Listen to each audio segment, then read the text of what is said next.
Hello and welcome back to the Oldfield Podcast. Today is episode 4, People and Sales.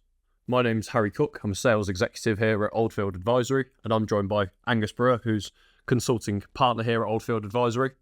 I feel like a good place to start, Angus, would be, why do sales and operations often start pulling in completely different directions when pressure starts to build? Yeah, it was a great question, Harry. I think, I guess we can sort of relate to it, can't we? And when the pressure's on, we're in flight, we're running the day job, and then also things are going on in the business. That makes sense. It could be that we're about to land some big orders. Maybe sales have uplifted quite well, and then the question then operations are kind of struggling to keep up, struggling to get the manpower. Could be that the other way around, where we're starting to forecast the pipeline starting to dry up, and maybe operations are built to scale, and we know we're suddenly facing that situation. So yeah, it is a real challenge. I guess why it happens is, I suppose, is probably twofold. One is was there a clear enough plan in the first place? Was a clear understanding of if the business goes this direction, or what those things we need to be tracking in relation to those different areas, so we can flag those up a bit earlier. Do you think that's probably one of the key things? And then communication as well. Once we're delivering on the plan, or aiming to deliver on the plan, what's the communication? How are we each holding? How is the whole business being held to account on that? So it flags it up. Yeah, that's good. So Harry, say we come in on a Monday morning and it feels like the sales pipeline is sort of saying one thing, but the delivery capacity is looking a bit challenged. What should happen? Yeah, really good question. So there's nothing better than having a nice full pipeline. That's what we all aspire to have. And, as the pipeline's beginning to get more and more full, providing that the correct sales activities and the correct schedule of meetings are being booked into the diary, some of that should start converting into orders.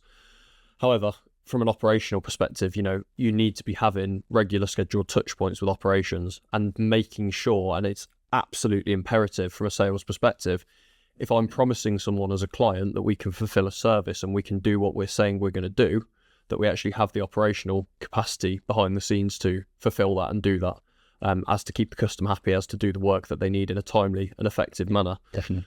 From a forecasting perspective, how do you forecast for that? Yeah, well, I guess what we were trying to say, I suppose, is that we don't want to sort of suddenly find ourselves in that position where we're starting to let people down, or not, losing our reputational credibility by not delivering on it. So I guess that's where sort of forecast becomes your friend a little bit, isn't it? So what would we forecast? I suppose obvious one is the sales pipeline forecast. So based on what we've got coming through the pipeline, when are we expecting to close? When are we expecting that to sort of actually materialize into spend or delivery needs?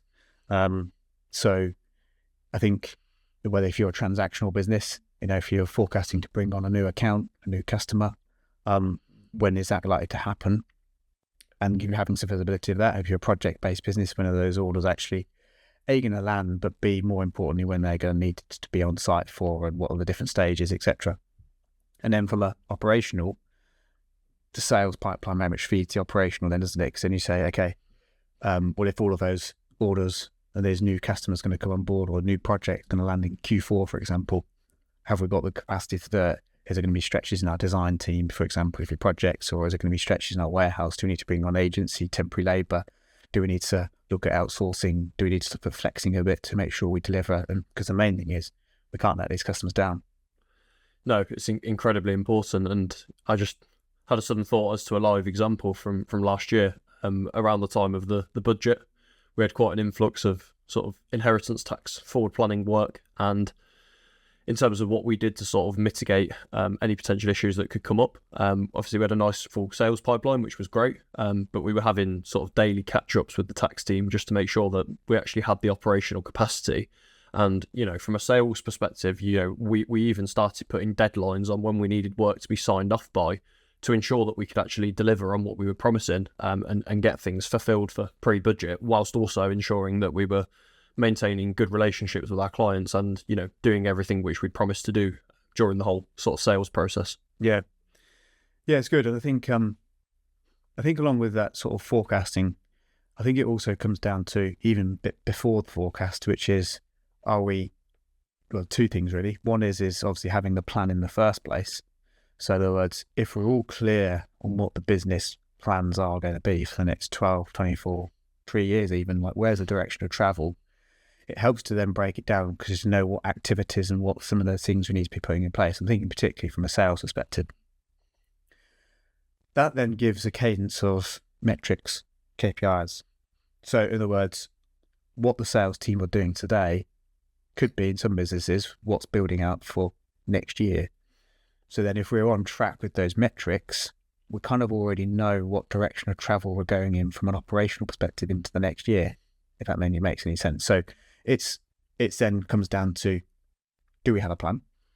And then are we tracking the right metrics? Because then come, in a team meeting, in a leadership meeting, if some of those early warning signals are off track, that's when we know that if we don't address it, there's going to be some challenges with either sales or ops, further down the line, if that makes any sense. I think just an example of that is he might be a bit of a smaller business and they're transactional and they're just sort of selling products. And they had a really good sort of first half of 2025 in terms of sales activities, and they sort of closed out 2025 quite well. But then coming into 2026, they kind of dropped the ball a little bit on some of the sales activities. And then now, as we're going through 2026, we can see some challenges where they've got a warehouse team, which is built for being a £3 million business, and they're kind of only currently running at about 2.3, say, for example. So that's a sort of a negative situation where you've built for something in the sales. But where did it go wrong? Probably because they weren't tracking the metrics, and what they've ended up with is a bit of a roller coaster effect. So you've got to keep that consistency, and that comes through down to setting the right metrics and then holding ourselves to account to those all the way through as a team. That makes sense. Incredibly important. Yeah, absolutely. Some points, Harry, business needs to sort of change direction slightly. Sometimes the priorities within the business might need to just change for a bit to meet a particular need. How do you kind of keep things aligned and keep people aligned when there's a bit of a change of focus? Yeah, so, we have the overall plan, which we always set out to achieve. I think ultimately it comes down to, yes, we need to not lose sight of that plan, but breaking things down into a bit of a shorter sprint, you might want to call it, 30 days, 90 days sprint. I think ultimately having some regular scheduled meetings to make sure we're holding ourselves accountable to that sprint, and then also doing some reporting on it and maybe even setting some KPIs against it. I suppose from your perspective, Angus, what role does leadership play in sort of that cadence? Yeah, no, it's a great question. And I think it is I think you've got to recognise that if we're in management seats or leadership seats in a business, it is actually on us to provide that clarity and direction, whether that's to change focus or it's to maintain focus in some cases, because you can kind of obviously get a bit distracted by the new and shiny things. Sometimes it just needs to maintain focus. But if we're talking about keeping that leadership, and it's about, again, at a leadership management level, has every department got a KPI, a metric that's all being kind of amalgamated up so we can see what's actually happening. And if there's a need then to address something, kind of roll out a new focus, it's on us to clarify that, communicate it to the team, set the expectations, and set the accountability, and whether that's, like you say, some reporting and that kind of thing coming back through to say, is this working? Are we on track with this kind of revised plan? But like you say, ultimately we do have to kind of stay tuned to what we want to try and build the business to become in the long term. We can't keep squirreling down lots of different avenues, if that makes sense. You've got to maintain your sort of core focus and core purpose. I think we probably see that sometimes with businesses. They can get a little bit distracted by lots of things. It's what are you trying to build? It's always the key question. And even if you have to change focus, that's great. But it's still with a view to building that most valuable, most saleable thing in the future.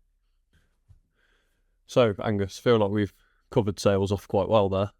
From an operational perspective, when we're looking at our operational staff, what can we do to relieve pressure on them and sort of keep them enthused and energetic about their work?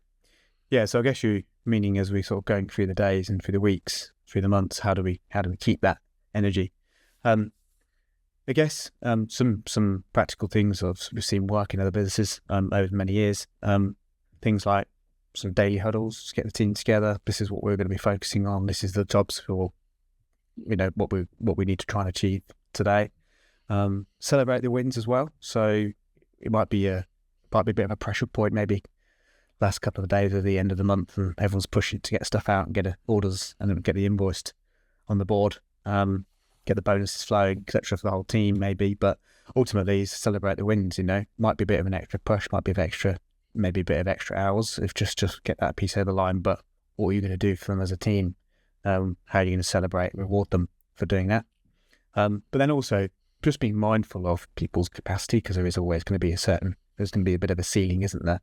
And it's just a question of working smarter, working on what's the most high payoff activities, so that. And also then when it's in the sort of maybe slightly less pressure point, is if you've kind of expecting more of people when it is pressurized, is if kind of what else can you do to kind of, the expression isn't to take some time out to sort of sharpen the saw, and just kind of, what can you do as a team just to kind of actually just take a step back and coach and have a bit of a different approach in a times when maybe the pressure isn't on quite so much, so that we're kind of keeping that energy, keeping that forward thinking as we go through. From myself, Angus, and all of us here at Oldfield, we'd just like to say thank you for joining us in episode 4. We're looking forward to welcoming you to episode 5, Building a Valuable, Scalable Business.